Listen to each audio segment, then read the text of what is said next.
GoCast no ar. Hoje com o jornalista Gabriel Correia, analista de desempenho, coordenador de conteúdo da Future FC. Vamos falar mais sobre análise de desempenho? Como funciona? Olha, porque às vezes pode gerar até algum desconforto, viu? Lembram da treta do analista do Scout do Flamengo com o técnico Rogério Ceni? Quero saber de tudo. Eu sou a jornalista Eduardo Strebe, está começando agora o GoCast, o podcast da GoManage que fala de futebol de um jeito diferente.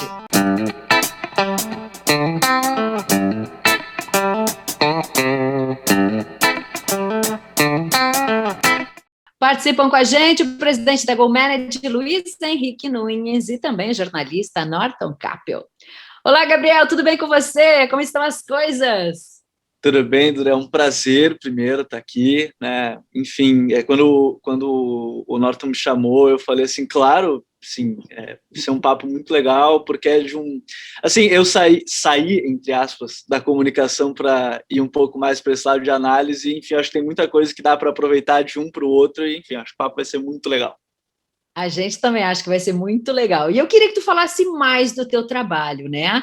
Como é essa questão da análise do desempenho, como é feito, com que base? Deu até treta mesmo, como a gente está falando, hein? Uma treta grande aí que acabou tumultuando o futebol brasileiro, mas eu quero primeiro saber de ti aí. Como é que você faz esse trabalho, Gabriel? Seja muito bem-vindo.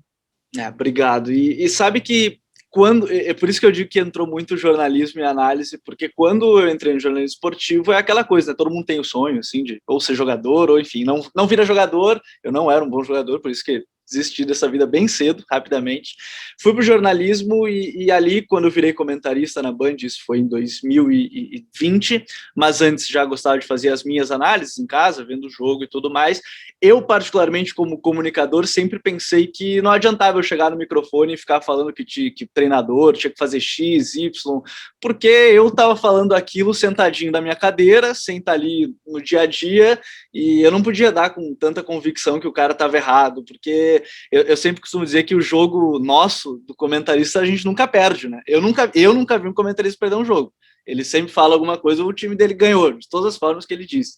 Então, eu sempre me preocupei muito em tentar, talvez aí entra a questão do jornalismo, perguntar por que ele fez isso, né? Por que o treinador quis fazer aquilo, por que ele escalou fulano, ciclano, e não simplesmente dizer que ele estava errado, enfim, que ele estava certo.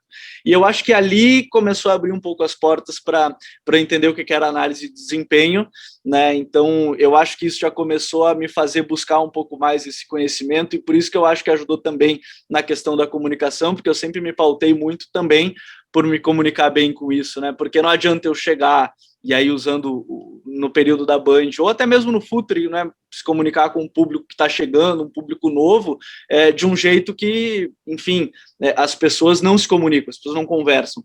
Então, quando eu busquei a análise de desempenho, era também para entender por que o treinador faz aquilo, ou pelo menos buscar um pouco. Eu terminei, agora esse mês, está faltando só as provas presenciais, quando tiver liberado os voos internacionais, por ir para a Argentina terminar o curso de treinador, que era algo que eu sentia falta também, né, de entender trabalho de preparação física, porque é fácil também eu chegar e dizer que o time está mal preparado fisicamente sem conhecer muito dessa área. Então, eu sempre me preocupei em me especializar dentro dessa área. Eu acho que a análise de desempenho, quando a gente fala de comentário esportivo, ela casa muito bem, porque aí tu consegue comentar de maneira embasada. E hoje, aqui no Futre, a gente está focado muito nisso, né, no YouTube, de tentar mostrar por que o time ganhou, de que formas ele chegou na vitória, o que o treinador fez, ou o que o jogador pôde fazer, e aí tentando se comunicar sempre da melhor forma. Tudo bem, Gabriel? Prazer te reencontrar. Tudo tranquilo? O prazer é todo meu, Luiz. Tudo bem? Tudo certo. Que bom que tu está com a gente. Cara, o teu objetivo, né? O teu objetivo, depois que tu passou a se dedicar exclusivamente à Futre, é fazer com que as análises se tornassem algo muito simples e com conteúdo. A primeira pergunta que eu te faço é o seguinte: num país onde todo mundo é treinador, todo mundo entende tudo, né? Nós temos pelo menos 100 milhões de técnicos de futebol, como é que a gente torna essa análise tática, como é que se percebe um padrão de jogo de uma maneira simples? Eu tenho a impressão que, quando a gente fala de análise de desempenho, as pessoas ficam meio, nossa, análise de desempenho, parece que é uma coisa de outro mundo.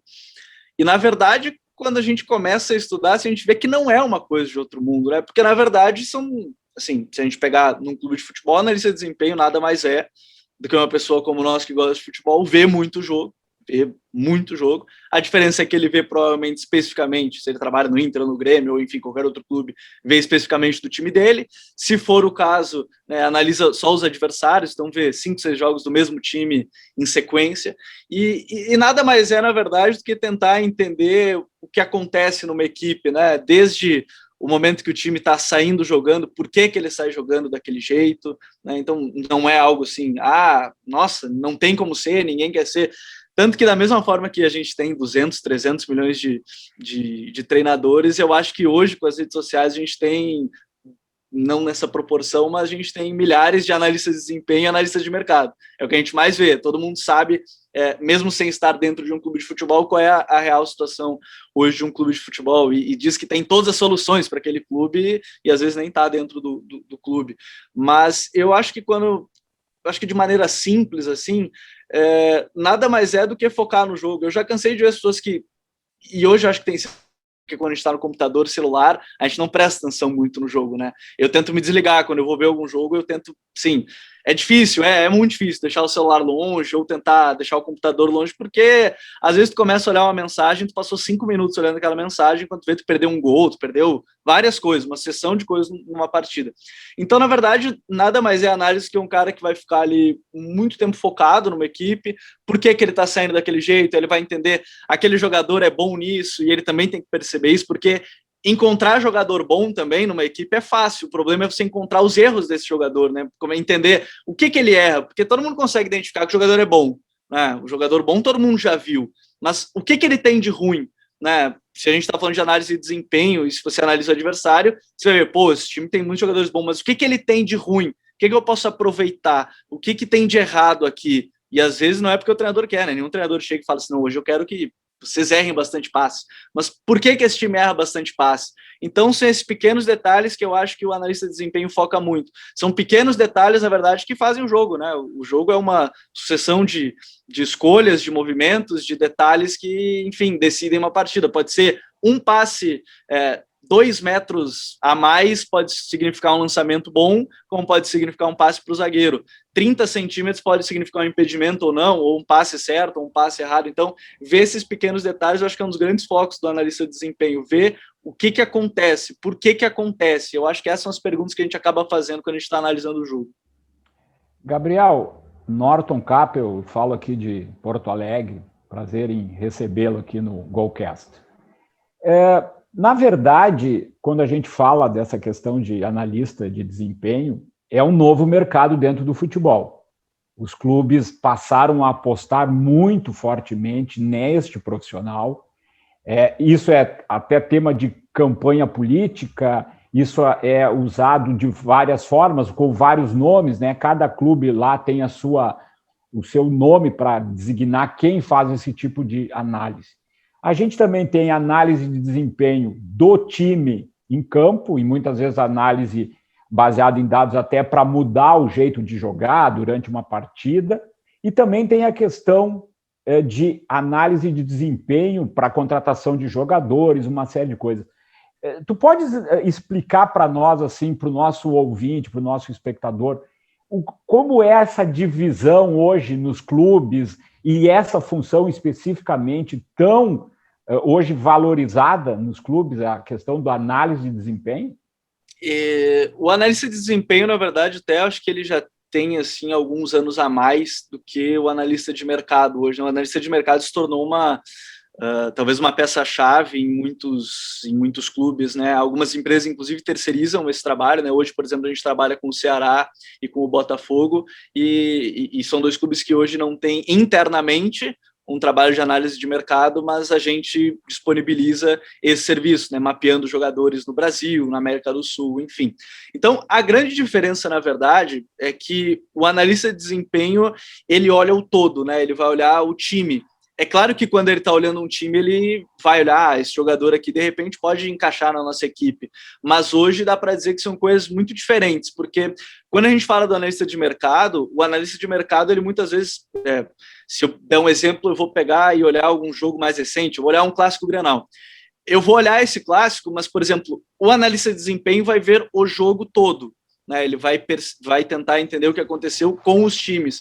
O analista de mercado não. Geralmente, eles aí dependendo de cada clube, da estrutura, de quantas pessoas tem, de como é que o chefe coordena isso, ele vai ter, vamos lá, digamos que vai ter que observar os jogadores de defesa. Então, ele não vai olhar o que o jogador fez taticamente, ele vai cuidar de parte técnica, ele vai cuidar de parte física, ele vai olhar a parte mental mesmo, tipo, perceber, por exemplo, o que o jogador faz quando o time dele, quando ele erra 3 passes seguidos. Qual é a próxima? O que ele faz naquele lance seguinte? Ele é um jogador que depois que ele tem 3 erros consecutivos, ele sucumbe, entre aspas, tem problemas, ele começa a errar mais? Ou ele é um jogador que depois de 3 passes seguidos errados, ele consegue reverter isso e enfim, se recuperar? Ou é um jogador que se perdeu um pênalti, depois daquilo é ladeira abaixo na atuação? Ou se o jogador que perdeu o pênalti, ele consegue manter o nível? Então, o analista de mercado, na verdade, ele tem que olhar até mais detalhes, né? Porque você tem que observar se o jogador tem um bom domínio com a perna direita, se ele é destro, e se ele tem um bom domínio com a perna esquerda, se ele consegue se virar com a perna esquerda, se ele é um pouco ambidestro, não necessariamente totalmente ambidestro, se ele tem uma impulsão boa, se ele tem uma antecipação boa, como é que é a leitura de jogo. Então, hoje dá para dizer que são funções bem diferentes, né, nos clubes. O analista de desempenho ele vai estar muito mais relacionado ao treinador, vai estar mais relacionado à sua equipe, de maneira geral, ao adversário, e o analista de mercado ele vai estar muito focado num jogador específico. O clube precisa de um jogador de velocidade. Ele vai mapear, vai utilizar dados ou não, ele já pode ter um banco de dados ou não, o clube já pode ter, e ele vai começar a observar aquele jogador. Tá, mas aquele jogador, ele suporta 20 piques durante 90 minutos. Aí ele vai observar o outro jogador, ele suporta 30 corridas como essa, o quanto isso influencia, o quanto não. Então, o analista de mercado, ele foca muito mais no jogador em si do que o analista de desempenho, que pode, é claro, os dois podem convergir, os dois podem conversar, né? O analista de mercado pode ver uma coisa numa equipe, ele pode estar analisando um jogador e vai ver, nessa equipe faz isso, e conversar com o analista de desempenho. Mas hoje são funções bem distintas, assim, quando a gente fala de clube de futebol. Agora, como é que é a relação, Gabriel, com treinadores? Eu me referi ali no início do nosso podcast, a treta que deu entre o analista do Flamengo com o Rogério Ceni, que acabou em demissão e todo o bafafá que a gente conhece. Como é ser um analista de desempenho e dizer para um treinador o que talvez esteja certo ou nem tanto, o quanto aquele jogador produz, o quanto pode não ser legal escalá-lo, enfim. Como é essa relação com o treinador? Porque a gente sabe o quanto tem vaidade no futebol também, né? Como é essa relação, Gabriel? E essa vaidade entra nisso também, depende muito do treinador. Tem treinador, e isso de relatos de pessoas que eu conheço, tem treinador que te dá liberdade até para dar um treino, que ele vai estar cuidando de outra coisa no treino, né? Por exemplo, o treino tem 3 partes, então tem 3 grupos separados. Tem treinador que, se tem uma relação muito próxima com o analista, eu sei que ele dá a liberdade para o analista cuidar de um grupo. Mas tem treinador que você tem que, assim, você vai mapeando, né? Você vai tateando ele, vai tentando mostrar uma outra coisa. Tem treinador que eu ouvi uma história recente, sim, sem citar os nomes, o analista, ele estava na cabine, olhando o jogo, junto com o auxiliar, o treinador estava no gramado, e o analista ficou repetindo para o auxiliar, isso aqui tem um problema, aqui tem um problema, e ele repetiu isso mais de 5, 6 vezes, e não vai falar para o treinador, e o auxiliar já conhecia mais o treinador, falou, não vou falar para ele, fala você, sim, eu já conheço ele, acho que ele não vai gostar, e ele falou, e o treinador já queria mandar ele longe, né? Já queria não, até mandou. Mas, assim, depende muito do treinador. Você tem que analisar o treinador também. Tem que conhecer, tem que analisar o treinador. Tem que ver o quanto ele vai te dar essa liberdade. Porque, às vezes, e vamos lá, no intervalo de jogo você tem 15 minutos, o treinador quer passar as coisas dele também, né? Então, às vezes, você nem precisa chegar com muita coisa. Você pode mostrar assim, tem isso aqui. Nem precisa tentar mostrar que tem várias coisas erradas. Tenta mostrar, assim, que o time adversário tem alguma coisa de errado, o seu pode vir até alguma coisa errada, mas depende muito do treinador.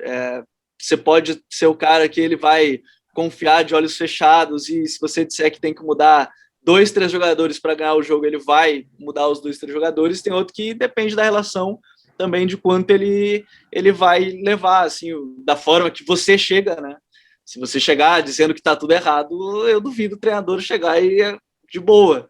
né? Então, eu acho que depende muito do treinador. Eu acho que tem alguns que são mais abertos nessa relação e tem outros que você tem que ir tateando. Aí talvez a relação de confiança aumente muito, isso ajude de uma certa forma. Gabriel, só detalhando um pouco mais esse episódio que envolveu o Rogério Ceni e o auxiliar, ele estava focado numa questão envolvendo a questão de indicação de jogadores, que aí teria uma análise de questão de mercado. Mas aproveitando até o que tu nos falou, como é esse conflito acaba se tornando quase que um conflito de geração entre aquele treinador que valoriza o empírico, e o caso do Rogério Ceni me parece que tinha muito a ver com essa coisa de que ele achava que aqueles jogadores, por ele ter atuado no Fortaleza, poderiam servir ao Flamengo, e os analistas de desempenho ou de mercado achavam que aqueles jogadores não tinham as indicações ou as condições para irem para o Flamengo. Esse conflito é um conflito de geração ou não? Ou é uma questão que envolve quantos treinadores ou quantos clubes estão mais abertos ou fechados a isso? Eu acho que todo treinador sempre vai ter o seu jogador de confiança que ele vai querer levar. Não à toa, no áudio vazado, o analista falava sobre 5 jogadores que ele trabalhou no Fortaleza. Então, ninguém melhor para conhecer esses 5 jogadores do que o Rogério, nesse caso.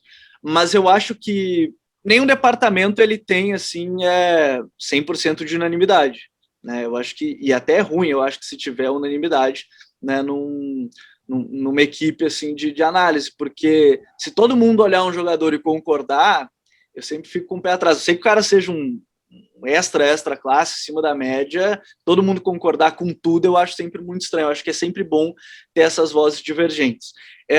O grande detalhe sempre vai ser que o analista de mercado nada mais é do que um cara que indica, né? Ele não vai dar o próximo passo de dizer que vamos contratar ou não.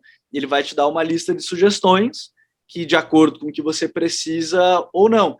E aí também vai muito treinador. Eu sei que tem treinador que chega todo dia na salinha lá e vai conversar com os caras, né? Ele vai chegar, vai ficar conversando, diz que é isso e aquilo. Aí o grupo de analistas vai mostrar e o treinador pode não gostar de nenhum.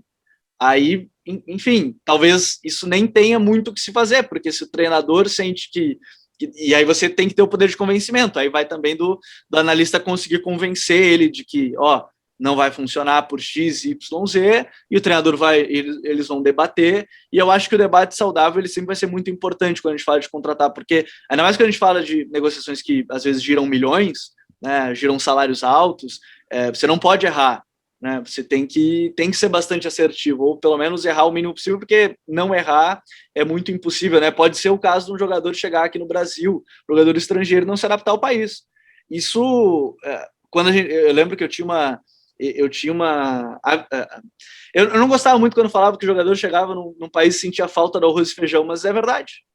Assim, é verdade, o jogador pode chegar num lugar e sentir falta. Ele pode estar longe da família e, cara, ele não vai conseguir jogar bem, ele vai estar longe dos filhos, vai estar longe da esposa, ele não vai conseguir. Então, a gente tem que levar em consideração. E nesse caso do Rogério, do analista, eu já sinto que também é uma relação muito... A gente tem que colocar que a direção do Flamengo já não dava respaldo mais para ninguém ali, né?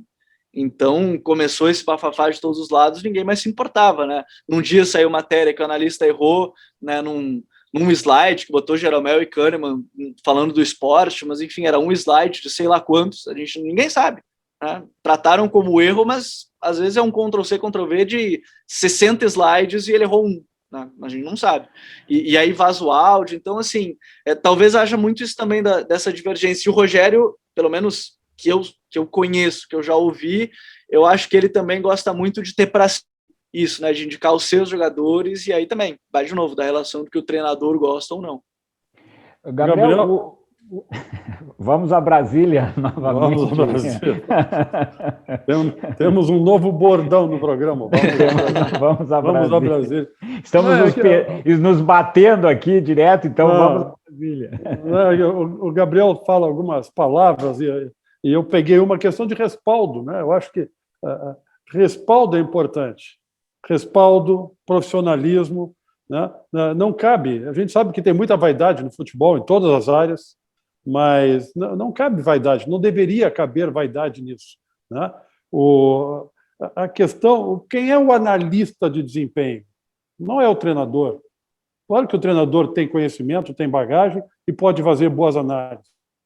Mas o treinador ele tem que se envolver com uma série de coisas e ele não consegue olhar o fino, ele não consegue perceber coisas que só o analista de desempenho ou de mercado consegue entender. Então, eu acho que cabe ao treinador ter a humildade, ou cabe ao clube ter a política de dizer, olha, o papel do analista de desempenho é importante para a tomada de decisões, seja para contratar um jogador que seja caro e não errar e desperdiçar dinheiro do clube, ou seja, até mesmo no dia a dia, no intervalo do jogo, como tu disse, em 15 minutos, ou no próximo jogo. Até era uma pergunta que eu te faria. Como usar essas análises, essas estatísticas, no pós-jogo?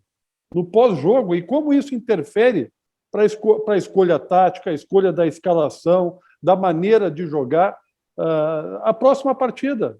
Se é uma partida de mais decisiva e o cara tem que ter um jogador mais experiente em campo, se é a hora de lançar um menino ou não. Quer dizer, eu acho que esse conjunto de informações, né, o analista de desempenho, o analista de mercado tem, e o treinador pode até ter, mas não tem tempo de ter todas elas.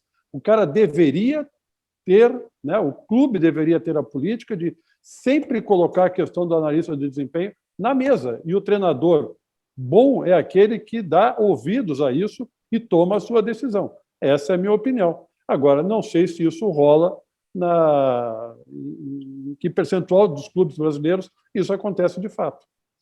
Eu acho que nenhum, e eu acho que essa resposta ela está justamente quando o treinador chega, nenhum treinador não tem o seu analista, né? Porque ninguém conhece tão bem o treinador quanto o analista que é o parceiro dele, né? A gente convive hoje em dia, a gente vê a notícia de contratação de um técnico, a gente vê o treinador, o auxiliar, um analista e o preparador físico, geralmente, né? Se o clube não tem um preparador físico de comissão permanente, o analista de desempenho ele caminha muito próximo, né, do treinador, porque talvez ninguém conheça tão bem, com exceção do auxiliar, que dependendo do tempo também, né, que está junto com esse treinador, ninguém conhece tão bem o trabalho do treinador do que o seu analista de desempenho, porque ele vai estar próximo, ele já sabe exatamente o que o treinador quer, e geralmente o analista ele está tão atualizado quanto, né, ele está se atualizando tanto quanto. Então, e isso é muito engraçado, porque o Norton falou da questão de conflito de gerações, e isso me lembrou um debate que eu tive ainda quando eu estava na Band, que era quando chegou o Ramírez, muita gente criticou que ele tinha um analista de desempenho junto,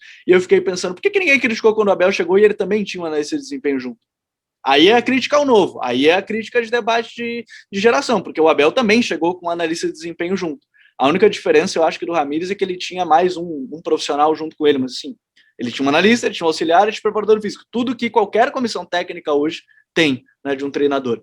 Então, quando a gente fala desse analista, eu acho que os clubes eles têm esse padrão de trabalhar junto, né? Aí também, é claro, vai muito dos treinamentos, e aí tem aquele analista, às vezes, que grava só os treinamentos, né, para ajudar com o treinador, ele pega, faz aquelas gravações de cima, gravações com drone, enfim, diversos modelos de gravação e consegue auxiliar. E os números, eu acho que eles estão muito presentes nisso, né? Eu, particularmente, eu vejo muita gente hoje usando o número como análise principal, que me causa um pouco de agonia, porque virou também aquele debate de empírico contra dados, e eu acho que as duas coisas elas têm que caminhar muito juntas. Não tem como você fazer uma análise puramente empírica e não tem como você fazer uma análise só de dados. É muito difícil, né? Eu já vi muita gente pegava o aplicativo, eu sei que a pessoa não viu, o jogo. Enfim, pegou, abriu o aplicativo que tem dados, fulano jogou mal. Como assim jogou mal? Só porque o aplicativo está dizendo que a nota foi ruim? Como é que o aplicativo baseia as notas dele, né? Então, eu acho que a gente tem que olhar muito isso. Ou fica procurando uma estatística para embasar de fato a sua tese. Enfim, a estatística ela está ali para ser uma auxiliadora, né? Ela vai estar ali para te auxiliar. Gabriel, desculpa. Fala Gramado. Pode vir a Serra Gaúcha? Vamos a Gramado. Eu vou ficar aqui só coordenando. Vamos aqui. Por favor, Norton. Por favor, tu está muito bem. Muito bem. Ótimo. É a Gabriel, minha função. Me mata uma curiosidade. Tu já chegaste a analisar Messi, Neymar e Cristiano Ronaldo? Porque eu, enquanto essa treinadora corneteira, porque somos todos, eu já vi que eu não tenho análise nenhuma, eu só tenho a corneta, Te pergunto, você já analisou esses 3 jogadores? Porque, para mim, corneteira master, eu acho o Cristiano Ronaldo incomparável. Acho ele, assim, não tem nada comparado, tá? Eu acho que realmente é um cara que se preparou sempre muito em busca desses objetivos de ser melhor do mundo, de fazer gol, de tentar a próxima taça. Eu acho ele fantástico. Você já chegou a comparar os 3? Na minha cabeça eu comparo toda semana. Posso botar um parênteses nessa questão da Duda? Porque eu também acho. O meu preferido dos 3 é o Cristiano Ronaldo, como jogador. Né? Mas, assim, o Cristiano Ronaldo é o melhor jogador para quem? Para quem? Quem é melhor para o Barcelona e para o modelo de jogo do Barcelona? É o Messi ou é o Cristiano Ronaldo? Fechei o parênteses, desculpa aí. Eu vou começar por essa última frase, porque eu conversava muito com o Renato Rodrigues, que hoje é comentarista na ESPN, né? Ele trabalhou no Corinthians como analista de desempenho, e para mim ele tem uma frase que diz muito sobre futebol, que é: não existe jogador ruim, existe jogador que está num contexto ruim para ele. Porque, eu vou citar um exemplo simples, você tem um time que não gosta de jogar em contra-ataque. Não gosta de jogar em contra-ataque. Gosta de jogar com a bola lá no campo do adversário e nunca tem espaço para correr. Nunca vai ter, porque vai estar sempre no campo adversário, então, teoricamente, o adversário vai estar todo lá atrás. Aí você tem um jogador que a grande característica dele é correr em velocidade. Ele é ruim? Não, mas ele não serve para aquele momento, porque ele não vai te ajudar no que você precisa. Então, ou enfim, tem outra coisa. Jogador que dá o passe. É claro que a gente elogia quem dá o passe, mas por que a gente não elogia quem recebe o passe? Se o cara ficar tocando a bola para um lugar e ninguém aparecer para receber a bola, ninguém vai elogiar o passe. Então, o passe também é uma coisa que são 2 pessoas. Não tem como ter um passe sem ter uma outra pessoa. E eu acho que às vezes a gente fica preso nisso. E sobre Messi, Cristiano e Neymar, além de ser uma comparação que eu faço na minha cabeça toda semana, quando eu vejo jogos deles, assim, eu fico, nossa, quem é melhor? Eu espero que não me mandem embora do podcast, porque eu prefiro o Messi. Eu, particularmente, prefiro o Messi. Mas... Não será mandado, não. Eu só vou discordar de você.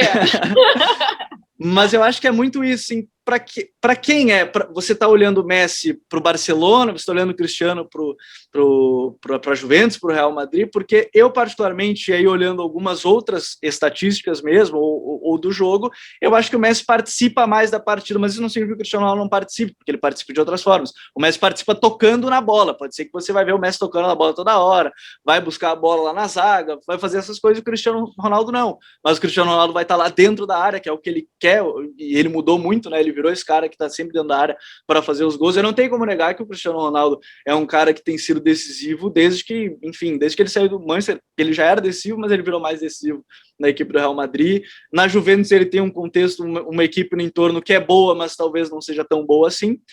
O Messi é a mesma coisa do Barcelona. Então, eu particularmente prefiro o Messi, mas é muito isso. Talvez, se eu tivesse uma equipe que precisasse de um cara para ficar dentro da área, fazer os gols toda hora, talvez até escolhesse o Cristiano. Apesar de achar que o Messi é, de fato, mais influente no jogo, de estar em todas as áreas do jogo. O Neymar também eu acho que é um cara assim, mas em uma outra zona do campo. Então, eu faço a comparação toda santa semana, toda santa semana. Às vezes eu mudo de opinião ou não, mas toda semana eu estou fazendo essa comparação na minha cabeça. Vamos a Porto Alegre com o Norton Capper. Vamos a Porto Alegre com o Norton Capper. Boa, Luiz! Eu quero te dizer aqui de Porto Alegre, Gabriel, que eu queria ter o meu time dos sonhos era o Cristiano Ronaldo e o Messi. E Kevin De Bruyne. Aliás, eu queria te fazer uma pergunta sobre este fato. Voltando à questão da ciência de dados, o belga usou o seu desempenho para conseguir o melhor contrato do futebol inglês em termos de financeiro, porque ele provou, através da ciência de dados e de desempenho, que ele aumentava o desempenho do City, do Guardiola. Aí eu quero colocar um outro ponto aqui que tu trouxeste, a questão tática. Hoje o futebol é muito tático. Como se avalia o desempenho de um jogador a partir do desenho tático dos times? Tem como isso é diferente ou é só mapa de calor? Como é inserida a questão tática, a consciência tática dos jogadores para essa análise de desempenho? Eu acho fantástico essa história do De Bruyne, eu acho simplesmente fantástico, porque eu acho que é o próximo passo quando a gente fala de contratações e negociações de jogadores, porque ele tem um grupo, né, por trás dele, né, junto com o seu empresário que trabalha com ele, mas que, enfim, o grupo mostrou por A mais B que até 2026, se ele fosse para qualquer outra equipe da Premier League, ele ia fazer essa equipe ser campeã inglesa pelo menos uma vez. E ele mostrou a partir dos dados a sua influência dentro de campo, né? Eu acho que isso é fantástico porque esse grupo também fez a análise como o De Bruyne encaixaria em cada uma dessas equipes, né? Dessas outras equipes que ele poderia ir, né, da Premier League, e como ele faria o time ser campeão. Porque, na verdade, também a palavra tática, eu acho que ela traz para as pessoas um distanciamento, né? Quando a gente fala que o futebol está muito tático. Assim, se a gente parar para pensar, a reunião de 11 jogadores, independente do que eles forem, e aí o treinador vai falar alguma coisa, independente se foi em 1970, 1958, 1950 ou 2021, é tática. Se eu tenho um treinador que a minha tática é escalar os 11 jogadores, os 11 melhores jogadores, e eles vão resolver em campo, você está fazendo uma questão tática, é tática, isso é tática. Só que talvez a palavra ela tenha afastado muitas pessoas por algum motivo, porque eu não conheço nenhum treinador que chega, por exemplo, esse é um outro grande debate, que chega para os jogadores, não quero que você drible. Não, hoje eu não conheço, vocês conhecerem, vocês me avisam, porque eu não conheço. Eu não conheço nenhum treinador que chegou num treino um dia e falou, pô, Neymar, eu não gosto que você drible. Mas, Gabriel, não tem treinador, no folclore do futebol, a gente não vai aqui entrar em referência, desculpa te interromper, mas o treinador não pode, tudo bem, ele pode não pedir para o jogador driblar, mas ele não pode inibir. Isso é muito falado, né? Que tem treinadores que acabam inibindo a liberdade. E uma das questões que se discute aí, desculpa aí de novo, mas assim, é essa questão assim da liberdade que o jogador brasileiro tem em relação ao europeu, mas que hoje ele não tem mais porque é tático. Enfim, não há um treinador que às vezes um modelo de jogo inibe o talento individual? Eu acho que até pode ter. Eu acho que essa é uma discussão importante. Se a gente pegar o exemplo assim, da Inglaterra, agora na Eurocopa, né, o Gareth Southgate ele priorizava muito um jogo coletivo, né, e talvez os seus dois grandes talentos ficavam no banco, né, que era o Jadon Sancho e o Jack Grealish. Mas aí E aí eu entro num detalhe. O Jadon Sancho ele estava com a cabeça pensando em negociação com o Manchester United, né? Aí entra aquela questão, né? A gente não tá ali no dia a dia, nem sei como é que estava a cabeça do Sancho, mas todas as informações davam conta que ele estava treinando mal e que ele só pensava no negócio. Tanto é que ele foi titular num jogo depois, né? Quando ele foi anunciado no Manchester United, depois voltou pro banco de reservas. Eu acho até que pode ter, tá, Norton? Mas aí eu acho que é um treinador que teoricamente, né, não na prática, mas talvez ele não consiga identificar esse talento de maneira, assim, na acepção que a gente está falando da palavra, mas eu acho que a inibição de talento eu não sei se ela é inibida, porque quando o seu time coletivamente está bem, e aí também, obviamente, entra a parte tática, o individual desse cara vai estar acima da média, esse individual vai estar rendendo. O De Bruyne pode ter um pouco mais de liberdade no City que outros jogadores, mas ele só consegue bem quando o coletivo dele está bem. O Messi tinha um pouco mais de liberdade do Barcelona, e é claro que o recente, o individual dele, o talento dele pode resolver alguns jogos, mas em vários momentos coletivos o time não rende. Então, é claro que em alguns momentos pode ser que a gente veja o brilho individual do cara decidindo todo o jogo, mas na verdade não está funcionando muito bem. Ou então o treinador falar para não driblar atrás do meio campo, mas aí é uma questão de segurança para o teu time, né? Você pode errar um drible ali e tomar um contra-ataque, né, que pode ser perigoso. Então também tem que se pensar no coletivo, porque no final das contas todo treinador quer ganhar, né? Também é outro assim, o treinador tem que pensar mais no modelo ou na vitória. O Guardiola fala que ele quer ganhar. É que ele vê de um jeito, ele acha que se ganha daquele jeito que ele treina, mas ele quer ganhar. Se ele tiver ganhar com um chuveirinho para dentro da área, com um centroavante de 2 metros cabeceando para o gol, ele vai ganhar sim. Ele quer ganhar. Então, eu acho que até pode inibir um pouco, mas eu acho que se uma equipe está bem trabalhada, esse talento ele não vai ser inibido, porque o treinador ele vai usar os melhores, teoricamente ele vai querer usar os melhores para o que ele pensa. Aí você pode ter um dirigente que te contratou um treinador que não tem nada a ver com os teus jogadores, aí você vai ter problema. Se você contrata um treinador que pensa X e o teu elenco pensa Y, haja poder de convencimento do treinador, né? Aí ele tem que ser muito bom de lábia. E eu acho que isso é uma coisa que as pessoas ignoram, né? O quanto o treinador também tem que ser bom convencendo pessoas. Gabriel, só para fechar, porque eu te atrapalhei um pouco, sobre a questão de análise de tática, como nessa questão do desempenho individual se avalia o desempenho tático pela determinação até do modelo de jogo daquele time, daquele momento. É possível isso? Sim, eu até tinha esquecido dessa também, perdão. Eu acho que, e nessa análise eu acho que é legal a gente falar que o jogador fica assim, no máximo 3 minutos com a bola, e no máximo, só se ele é o craque do time, ele fica com 3 minutos na bola, geralmente é 1,5, 2 minutos, de 90, né? Então, talvez o grande detalhe, né, de observar o jogador seja mais sem a bola do que com ela, né? Porque é ver o que ele faz, né? E aí, por exemplo, eu sou o Barcelona e quero contratar um centroavante. Aí eu tenho que olhar um centroavante que vai casar bem com o Messi, né? Porque você não vai contratar um centroavante que, teoricamente, não vai encaixar com o Messi, ou você não vai contratar um atacante que não vai encaixar. Na época do Real Madrid, Benzema e Cristiano, eu lembro que muita gente criticava o Benzema porque ele não fazia gols, né? Mas o Benzema não faz muitos gols. Mas aí, quando você olha o jogo do Benzema sem a bola, metade dos gols que o Cristiano Ronaldo fez pelo Real Madrid, o Benzema abriu espaço em 90% delas. O Benzema nem tocou na bola, mas ele fez um passo para o lado, um passo para o outro, que ele abriu um campo para o Cristiano Ronaldo atacar o espaço e fazer o gol.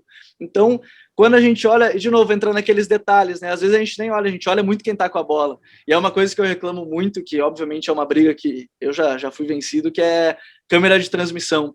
Eu gostaria muito que tivesse uma câmera de transmissão um pouquinho mais aberta, sabe? Porque eu acho que elas focam tanto em quem está com a bola que a gente não vê o resto. Aí a gente fica tão focado assim, o jogador pegou a bola, aí a câmera focou naquele jogador, não bastasse quando ela sai, ela vai abrir para 2 jogadores, 3 no máximo. Por isso que eu gosto muito de ver jogo do Atlético Paranaense, a câmera na Arena da Baixada, ela é numa diagonal, num ângulo muito bom, que o campo fica mais aberto, e tu consegue ver muita coisa. Por isso que ver jogo no estádio é tão bom também, por isso que o analista tem que ver o jogo no estádio. E eu lembro que o Falcão, eu acho que foi 2011, quando ele chegou no Inter, ou enfim, foi depois, ele disse que ele tinha, a grande ideia dele era deixar o auxiliar na beira do gramado e ele ficar na cabine ali, enfim, onde ficam os analistas, ou ali mais ou menos no camarote, porque ali ele tinha uma visão melhor do jogo, e é verdade. O treinador rente ao chão, ele vê os jogadores retinho, assim, ele vê algo muito, muito reto. Ver de cima, às vezes, ajuda muito, né? E aí entra a confiança do analista também, o analista vai te passar um monte de coisa que ele tá vendo lá de cima. É uma briga que eu tô perdido já, porque transmissão lá de cima é algo já histórico, nossa, e é algo que, na verdade, é tão específico, é tão nichado que não tem nem por que discutir. Eu falo porque quando a gente vai fazer jogo é muito legal de ver o jogo do estádio ou, enfim, ter uma câmera mais aberta. Mas eu acho que são os pequenos detalhes. É um movimento aqui, outro ali, que nem é com a bola, é sem ela que você entende também o tamanho de um jogador. É por isso que os treinadores falam sempre nas coletivas que fulano foi muito bem taticamente, ninguém entendeu e são considerados os bruxos dos treinadores. É mais ou menos por aí? Eu acho que sim, eu acho que entra muito nisso. Talvez você não viu. Talvez aqui no Rio Grande do Sul o grande detalhe seja o Patrick no Inter. O Patrick é bruxinho dos treinadores, mas ninguém entrega tanta competitividade no meio-campo ali quanto ele. Você pode. Ele não é um jogador brilhante tecnicamente? Não é. Ele teve vários problemas com o Ramires? Teve. Não por acaso o Ramires tirava eles em vários jogos. Mas quando você precisa do Patrick para ter um embate físico, fazer uma transição rápida, ganhar numa dividida, você vai contar com ele. Talvez o jogador não te entregue isso, né? Então e até numericamente tem números que não te mostram isso. Tem números que te dizem, ele perdeu 30. Ela conta um cruzamento errado. Um cruzamento errado não pode considerar uma perda de bola. Cruzamento errado é um cruzamento errado. Um passe errado, mas quem recebeu não foi na bola e aí o cara roubou a bola. É uma perda de posse? Não é uma perda de posse, é um passe errado. Então, acho que aí entra aquela questão, né? Olhar muito o número, não olhar o jogo. Mas esse é um exemplo simples, assim, talvez nem seja o melhor, mas que às vezes é um jogador que te entrega N coisas sem a bola, que com ela talvez falte, pode até faltar, mas sem ela também, sem a bola, você não ganha o jogo também. Gabriel, essa questão aí do Falcão, ele gostaria de ver o jogo de cima, isso eu já ouvi de vários treinadores, inclusive do próprio Falcão, mas engraçado que ninguém nunca teve a coragem, né, de fazer isso, porque eu tenho certeza que a massa, né, eu digo assim, o cara é contratado para ver ficar ali embaixo, está lá em cima, né? Por que não está gritando na beira do campo? Exatamente, quem mais grita parece que trabalha mais, né? Mas deixa eu voltar uma questão do analista de desempenho, porque quando tu colocaste assim, muitas vezes o clube acaba contratando um treinador completamente diferente da característica do time. Mas se cada treinador trouxer o seu analista, me parece que vem um analista que vai enxergar muito próximo do que o treinador enxerga. Eles são companheiros, eles trabalham juntos, eles compartilham das mesmas ideias muitas vezes, né? Por isso que aquele analista acompanha o treinador. Eu acho que o ideal para mim seria que o analista de desempenho fosse do clube, fosse independente do treinador. Este cara conhece o modelo do clube, conhece o modelo, até o próprio comportamento da torcida do clube, como é que é a cultura daquela equipe, né? E esse cara tem condição de dizer muito mais claramente ao treinador que chega quais são as características daqueles jogadores que ali estão, quais são as deficiências, quais são as características melhores de cada um, do que o cara que chega junto com o treinador e não conhece ninguém. Aí pega um grupo, né, que tem uma determinada característica e tenta fazer uma análise ou tentar levar esse grupo para uma característica diferente daquele que ele foi trabalhado ou que ele tem. Então, assim, eu acho que os clubes deveriam ter os seus analistas e não trazer o analista do treinador. Eu acho que não traz o melhor resultado possível se o próprio analista do treinador é o cara que chega ali naquele momento. Assim, os clubes hoje geralmente têm, né, às vezes dois, depende muito do clube também, estrutura, né? Tem clube que tem um analista de desempenho para fazer análise do time, do adversário, bola parada e, enfim, o cara tem que se matar vendo o jogo até não dar mais. O analista que chega com o treinador, ele auxilia muito, né? Porque eles têm que trabalhar em conjunto, até para essas informações, acho que são fundamentais. Mas naquele caso, quando eu falava de um treinador X para um elenco Y, muitas vezes não é nem a questão do analista, às vezes é o dirigente mesmo escolher um treinador que não tem nada a ver com aquilo, né? Eu não tenho como citar outro exemplo. Por exemplo, a gente pega agora a eleição, o Norton falou de questão de política, que acontece, né? A gente vê a eleição do Inter agora. Uma campanha foi baseada em vamos fazer um jogo propositivo. E aqui não é nenhuma crítica a fazer um jogo propositivo ou não. Mas na primeira troca já se muda o modelo, por isso que eu acho que não dá para atrelar, inclusive, o modelo de jogo a uma campanha. Mas aí você traz um treinador, ok? Você trouxe o treinador, naquele momento era o Miguel Ángel Ramírez. Você traz o treinador para um grupo que passou muito tempo jogando de um jeito, acostumadíssimo a jogar de um jeito, com um modelo de jogo bem diferente, né? E não que seja melhor ou pior, é basicamente um modelo diferente. Não estou nem fazendo juízo de valor, porque do Odair para o Kudê era uma coisa, do Kudê para o Abel era outra, do Abel para o Ramírez é outra, do Ramírez para o Diego Aguirre é outra. Então, aí você traz, e aí você, enfim, fala de um trabalho de 3 anos, de 2 anos pelo menos, e em 100 dias faz essa troca. O que dá para fazer em 100 dias, né? E aí a gente tem que botar o nosso calendário, né, das viagens malucas, né, de pouco tempo de treino, de quase, assim, numa semana cheia, se o cara treinar 3 dias é muito, fez 3 treinos bons, né, 3 treinos grandes, não, assim, aquele regenerativo ou algo mais leve, 3 treinos fortes, é muito raro, né, porque tem jogo quarta e domingo, às vezes segunda, quinta, sábado, segunda, né, aí você tem 4 jogos em 7 dias, e aí você traz um treinador que vai fazer algo diferente, né, independente de ser bom ou ruim, para um elenco que está acostumado com outra coisa. Vai entrar o poder de convencimento? Vai. Eu acho que o elenco do Inter podia fazer algo com o Ramírez? Podia, mas eu acho que em algum momento ele perdeu o grupo.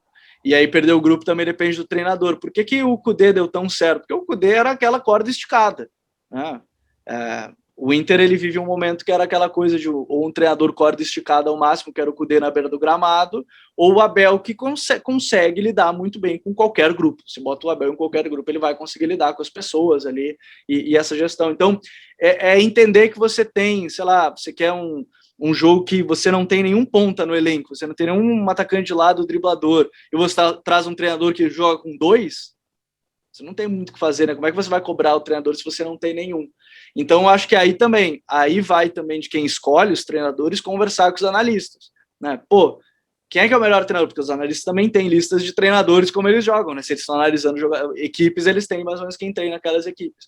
Então, você também tem que entender o que você tem em mãos para não fazer escolhas erradas, né? Talvez o Ramires não fosse o cara certo para a hora errada. Talvez, se tivesse um treinador antes que ajudasse numa reformulação do grupo, como está sendo agora, talvez funcionasse. Mas aí também entra muito essa gestão de pessoas que também cabe, né, a quem faz essas escolhas entender. O analista também tem que entender que ele está lidando com um monte de gente, né? Se ele tem que entender que ele está lidando com um treinador que pode aceitar ou não as escolhas dele, imagina... É legal te escutar dizer que o Kudê deu tão certo. Porque eu acho também que ele deu tão certo, eu acho que o Kudê é um baita treinador, né? Mas eu tenho o sentimento que a grande maioria da imprensa que analisou o trabalho do Kudê, a imprensa gaúcha, pensa o contrário, ou diz o contrário, né? Então, eu não sei se o Kudê está muito à frente ou se não entenderam. A minha opinião é de que o Kudê também deu muito certo, né? Eu acho. Ô, Gabriel, aproveitando isso que tu falaste da questão dos treinadores, tá? Eu peguei uma publicação aqui de um até convidado nosso, Victor Euler, que falou aqui no Golcast, e ele fez a seguinte publicação. Alemanha, 1908 a 2021, 10 treinadores, seleção da Alemanha. Brasil, seleção brasileira, 1922 a 2021, 50 treinadores. Tu achas que em algum momento, ou quantos anos o Brasil vai levar para ter uma estabilidade nessa função de treinador, né? Tu citasse agora o Internacional, nós falamos do Flamengo, que trocou de treinador, que trocou pela 4ª vez depois do Jesus. É possível que o futebol brasileiro, em algum momento, adquira uma estabilidade nesta função? Eu acho que a gente tem o caso do Grêmio, com um treinador há 5 anos, né? Mas que agora já trocou 2. Né? Agora já trocou, agora trocou em sequência. Né? Um 5 anos e outro 3 meses. Aí já bota a média lá embaixo de novo, né? Já muda bastante. Mas eu acho que é tão cultural, e eu acho que ninguém consegue chegar, vai mudar a cultura, né?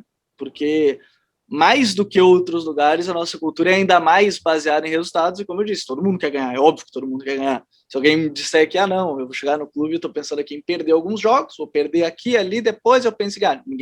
Ninguém vai te falar isso. Teve o treinador que tu acabaste de citar, que disse isso, e tanto é que não é mais treinador do Internacional, né? Então, assim, ninguém vai conseguir, acho que, mudar isso da noite para o dia, até alguém ter, de fato, a coragem para fazer isso, né? É claro que eu citei o exemplo do Grêmio, porque citar equipes um pouco menores, sem uma ambição tão grande, é mais fácil, né? A gente teve mais recente no Londrina, o Cláudio Tencati ficou 6 anos no clube. Mas qual é a ambição, de fato, do Londrina? Era, naquele momento, chegar até a Série B. Agora, vamos pegar os grandes do futebol brasileiro. Qual é o trabalho mais longevo que você lembra? É o Rogério Ceni no Fortaleza, mas Fortaleza também não tinha ambições de ganhar título todo ano. Fortaleza tinha ambição de ficar na Série A muito tempo. Agora vamos pegar assim, Grêmio, Inter, Palmeiras, Corinthians, Flamengo, esses times assim. Qual é a ambição deles? Toda a torcida deles quer falar, não, eu quero ganhar título a todo custo. Ninguém se importou que o Inter aumentou gastos ali para tentar ganhar a Copa do Brasil. Ninguém se importou nos gastos. Ninguém. Eu, particularmente, não lembro, assim, tá gastando, gastou e chegou numa final de Copa do Brasil. Se tivesse ganho a Copa do Brasil, ninguém ia se importar. Por exemplo, o Eduardo Bandeira de Mello no Flamengo, que é o grande responsável para esse poder financeiro do Flamengo. Ele conseguiu uma sobrevida no cargo porque ganhou a Copa do Brasil, mas no ano seguinte, que não ganhou nada, ele perdeu a eleição. O Romildo no Grêmio, ele fez uma limpa no primeiro ano, e aí apostando no Filipão, depois o Roger, que se ele não ganha a Copa do Brasil no segundo ano, ele não é reeleito. O Romildo não ia ser reeleito se ele não ganha a Copa do Brasil em 2016.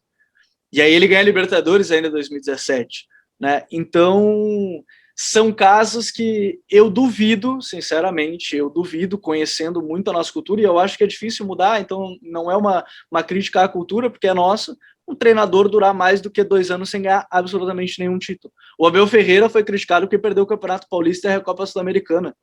20 dias antes ele era campeão da Copa do Brasil e da Libertadores. O Abel Ferreira quase caiu do Palmeiras. O Abel Ferreira, ele tem 9 meses no cargo do Palmeiras. Ele já é campeão da Libertadores, da Copa do Brasil e quase foi demitido. Então, às vezes me soa muito absurdo, assim, no próprio trabalho de uma pessoa, quando a gente está trabalhando numa rádio, por exemplo. Eu fui, assim, a gente não assumiu a liderança da audiência em 3 meses. Eles não vão demitir todo mundo. Você mudou a programação, você não muda a programação de 3 em 3 meses, muda? Por que eu tenho que mudar o treinador de 3 em 3 meses? Então, assim, parece assim, meio uma comparação meio banal, assim, mas é que nada consegue mudar da noite para o dia, ninguém tem resultado da noite para o dia, a não ser que você tenha um elenco bom, né? O Abel Ferreira tinha um baita elenco no Palmeiras, o Jorge Jesus está mostrando mais uma vez que o Flamengo não soube por que escolheu o Jorge Jesus e não soube o que fazer depois. O Jorge Jesus é uma ilha no meio do que virou o Flamengo nos últimos anos. O Flamengo não sabe por que ganhou. O Flamengo não sabe por que ganhou a Libertadores e o Campeonato Brasileiro com o Jorge Jesus. Então, é muito... Nesse caso, eu concordo que é mais de cima do que de baixo, né? O Luiz falou da questão das críticas ao Kudê. Pô, você criticar o cara que chegou na liderança do Brasileiro, estava no mata-mata das 2 competições, sendo que na Copa do Brasil usando só reserva, e na Libertadores usou reserva em pelo menos 3 dos 6 jogos, né? Assim, é aquela coisa de ter 200 milhões de treinadores no Brasil, né? Se isso não é bom, eu não sei o que é.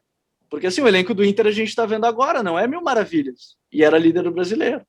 Tanto que brigou até o final. Isso não é um demérito ao Abel, porque o Abel também conseguiu fazer o time brigar, mas o Kudê saiu líder do Brasileirão nas Copas, ele ainda tinha que disputar as 2 Copas, né, Libertadores e Copa do Brasil, com reais chances de passar, e foi demitido. E assim, foi demitido, saiu, mas enfim, a história que a gente ouve em bastidores é outra. Mas... o que é bom, então? Talvez a nossa régua esteja tão absurda. O cara ganhou o Brasileiro. Tá, mas ele não foi bi-brasileiro.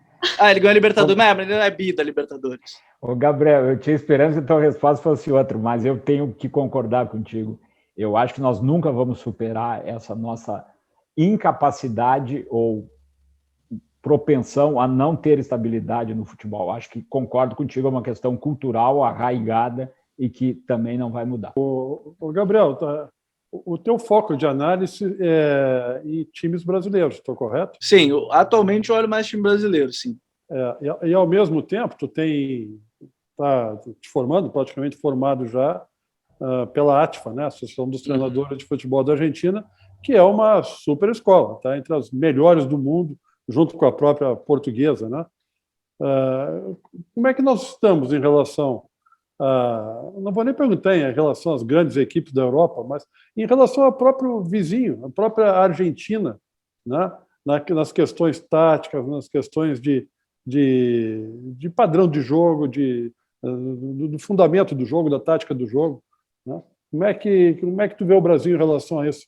Porque eu vejo o Brasil perdendo espaço a cada dia, para todos, é um negócio impressionante. O país do futebol e dos 200 milhões de treinadores hoje contrata treinadores de tudo que é lugar, né? Quando o time vai contratar um treinador, a primeira coisa que se pensa é que vem um estrangeiro. E a gente não ganha mais de ninguém, essa é que é a verdade. Eu acho que esse dá um podcast só, viu? Esse papo é um podcast quase que único, mas a primeira coisa que eu posso falar, e aí é por experiência própria, é que eu não pude fazer o curso de treinador da CBF porque eu não sou formado em educação física. Essa é a primeira barreira que se tem para fazer curso de treinador. E um detalhe que eu não citei, nós entrevistamos aqui o Samarra, que é o coordenador da ATFA. O Léo é um grande amigo, um grande parceiro. E ele fez duras críticas à cultura, ao Brasil, à educação brasileira como um todo, né? Eu converso muito com o Léo sobre isso, volta e meia ele manda mensagem e fala assim, Léo, tá complicado, Léo, tá complicado. Mas eu acho que a primeira barreira que eu tive, particularmente, foi essa, né? Eu não sou formado em educação física e no curso da CBF, de treinador, ou você é formado em educação física ou você tem que ter comprovado 5 anos de trabalho num clube de futebol. Eu não tinha nenhuma das duas coisas. O da ATFA não. O da ATFA você tem que ser maior de idade e você tem que querer fazer. Eu acho que é isso. É aquela coisa de quer buscar conhecimento. Eu quero buscar conhecimento, né? Não sei se é por reserva de mercado essa questão da CBF, não sei mesmo, seria até errado eu afirmar que é, mas é estranho. Eu acho que é reserva de mercado. Mas se for, tá dando tudo errado, né, cara? Pois é, também tem errado, isso. Se for isso. Né? Também tem isso. Nem o presidente conseguiu segurar o cargo, né? Imagina o treinador. A própria CBF impôs a questão da limitação de técnicos no Campeonato Brasileiro, que para mim é um absurdo total. E que é um migué porque pode ser o comum acordo, né? Aí vamos ver se os treinadores vão concordar ou não com esse comum acordo. Já está sendo bem legal de ver as brigas aí que estão rolando. Norton, isso resolveu. A gente sempre diz assim, pô, o Campeonato Brasileiro, 20 rodadas, 20 trocas de treinador, 30 rodadas, 29 trocas de treinador. Ninguém mais vai ser demitido. Vai todo mundo sair porque quer ou por alguma razão de comum acordo. Pode ter certeza disso. Então, eu acho que nessa questão Argentina-Brasil, essa primeira barreira passei, agora falta só as provas práticas, né? Tomara que seja o quanto antes para poder viajar, enfim, poder se vacinar e poder ter a abertura aí das viagens, poder fazer as provas práticas lá na Argentina. Acho que é o primeiro ponto de conhecimento mesmo. Eu acho que tem algumas coisas culturais também, que é o que a gente está conversando sobre esse tempo de trabalho, porque também vai muito do treinador entender onde ele está entrando, porque, assim, quando a gente fala do curso CBF e ATFA, sem eu ter feito o curso da CBF, mas de algumas pessoas me contando, o curso da CBF ele dura 15 dias, são 15 dias de imersão, né, na Granja Comari, ali onde você se reúne com as pessoas, tem aulas durante esses 15 dias, e o curso da ATFA dura 1 ano, né? A licença B, que dura 1 ano, são aulas semanais, e aí você tem provas, enfim, depois você tem que fazer 60 horas de estágio num clube, depois aí você faz as provas práticas. Então, assim, eu acho que a busca pelo conhecimento, pelo que eu sei, e aí também entra muito, você tem que ter a questão da educação física, a ATFA, você pode não precisar ter educação física, mas os primeiros 3 meses eu só estudei isso. Eu estudei fisiologia, eu estudei preparação física, eu estudei biomecânica, era só isso que eu estudava. E eu falava assim, meu Deus, e aí às vezes a gente fica, quando é que eu vou estudar a parte tática? Essa é a última parte, essa é a última coisa que você precisa pensar. Você precisa pensar que você está lidando ali com o corpo humano, né, que você precisa trabalhar, e aí vai entrar a parte de a gente ter pouco tempo de treino, e aí talvez entre muito do treinador que consegue passar bem a se comunicar, né? De novo entra a palavra comunicação, por isso que tem sido tão bom, eu consigo acho que unir muito bem jornalismo e essas coisas, porque eu acho que me ajudou muito nessa questão de comunicação, me comunicar para passar um treino, porque hoje você tem cada vez menos tempo, né? O jogador é disperso, né? Normalmente nós somos dispersos. Se eu falei que eu acho difícil ficar longe do celular para ver um jogo, imagina o cara que vai treinar todo dia, se ele não está pensando no celular, que ele está vendo as notificações, imagina. Então você tem que ser sucinto, você tem que passar muito bem, e eu acho que a disparidade também é essa, de conhecimento. Eu acho que, e aí a crítica do Léo, que eu sempre converso com ele, é questão de educação. Aí é uma questão muito maior do que ser o país do futebol, não, eu acho que é uma questão de educação. Eu percebo isso, né? É a soberba de todo mundo achar que é o melhor, de todo mundo que sabe tudo, de nada é bom, nada simplesmente é bom. Eu vejo o treinador escalou um jogador, todo mundo falando, nossa, o treinador está muito errado, mas por que ele está errado? Você está lá, você está no dia a dia.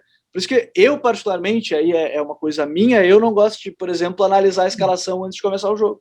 Eu não sei se eu posso ter a minha teoria que o treinador fez aquilo, mas, né, de como nós vemos tudo, de como nós temos essa soberba sobre tudo, achamos que sabemos sobre tudo e não ter essa cabeça aberta de entender. Da mesma forma que eu acho que a ATFA se preocupa muito com essa questão de comunicação com as pessoas, de comunicação com o grupo, porque eu tenho, se não me engano, acho que foi 1 mês de curso também só nessa parte de comunicação, gestão de grupo, de entender as pessoas, de como dar esse carinho e não virar aí uma questão de você ser um paizão para o jogador ou não, mas você saber a medida certa de cobrar. Por que o Kudê dava certo se, teoricamente, no que a gente via, era ele xingando, entre aspas, todo mundo na beira do gramado? Na teoria parecia isso, né, gritando, o vídeo que rola dele com o Zé Gabriel vai dar um lançamento, ele grita com o Zé Gabriel até não dá mais, mas ele não estava... quando ele fala na coletiva que o grupo é curto, por que o grupo nunca se virou contra ele? Será que é porque o grupo entendia de fato o que ele queria dizer? Ele poderia falar lá internamente no grupo, eu vou falar isso para diminuir a responsabilidade para vocês, e o grupo entendia isso.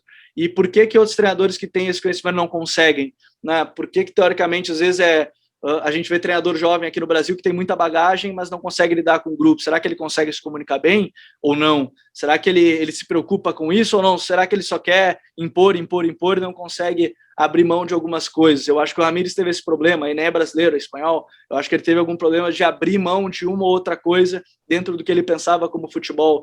Então eu acho que a grande diferença, talvez hoje, Brasil e Argentina, seja educação e não sobre futebol, mas educação de maneira geral, educação bem maior, é país mesmo, é país Brasil, país Argentina, de como as pessoas se preocupam desde a formação da criança, né, lá até 15 anos, para uma criança sair de um clube para outro, só se ela não está jogando há 2 anos no baby futebol, que é o futebol de base de lá, ou então se o clube pagar uma multa rescisória. Aqui a gente está cansado de ver empresário fazer a criança se minar contra o clube porque ela quer, porque vai ganhar mais dinheiro. Então é muito difícil você criar até esse vínculo, né, de se preocupar. Os clubes lá, os principais, eles têm escolas, né? Eu não sei se vocês lembram, acho que foi 2018 que o Inter enfrentou o River. O D'Alessandro tinha uma prova de geografia que ele não tinha terminado desde o tempo de colégio lá no River, e ele terminou, porque eles se preocupam muito com a educação. Quantos clubes se preocupam com a educação, né, dos seus jogadores, das suas crianças, delas estarem ali para entender e não só simplesmente ver aquilo como um ativo de futebol que vai entrar em campo e resolver todos os problemas, sendo que é uma criança que tem que, às vezes, resolver todos os problemas da família dela. Então, acho que é educação geral, não é educação do futebol, não é o curso X ou Y, e o curso da ATFA tem 60 anos, né? Então, talvez hoje, talvez da CBF demore mais uns 10 para buscar nesse nível de referência, o da ATFA tem 60, eles sempre se preocuparam com a educação, né? O treinador sempre foi formado por lá. Todos os treinadores hoje que a gente vê, dos mais velhos aos mais novos, o Sabeja, que faleceu há pouco, o Bielsa, esses caras todos foram do curso de treinador. Quantos dos mais antigos que a gente sabe da nossa história brasileira estudaram para isso, e não negando a qualidade de todos eles, do Zagallo, do Tele, do Lucha. Infelizmente, a gente não tem nem literatura deles, né? A gente não tem uma literatura do Lucha de como ele treinou a equipe do Palmeiras, como ele treinou. A gente não tem isso. E lá tem. Lá você entra numa livraria que mais tem livro de futebol, né? Livro dos treinadores. A gente tem, lá você tem a memória, né, resgatada dessas pessoas. E aqui, o Zagallo, assim, eu fico muito feliz que eu vejo ainda o Zagallo, mas quem é que escreveu um livro sobre os times que o Zagallo treinou? Ninguém. E aí a gente não tem esse apoio à cultura também, esse apoio à história dos treinadores a gente não tem, e aí vai entrar nessa bola de neve que, enfim, dá um podcast inteiro essa história.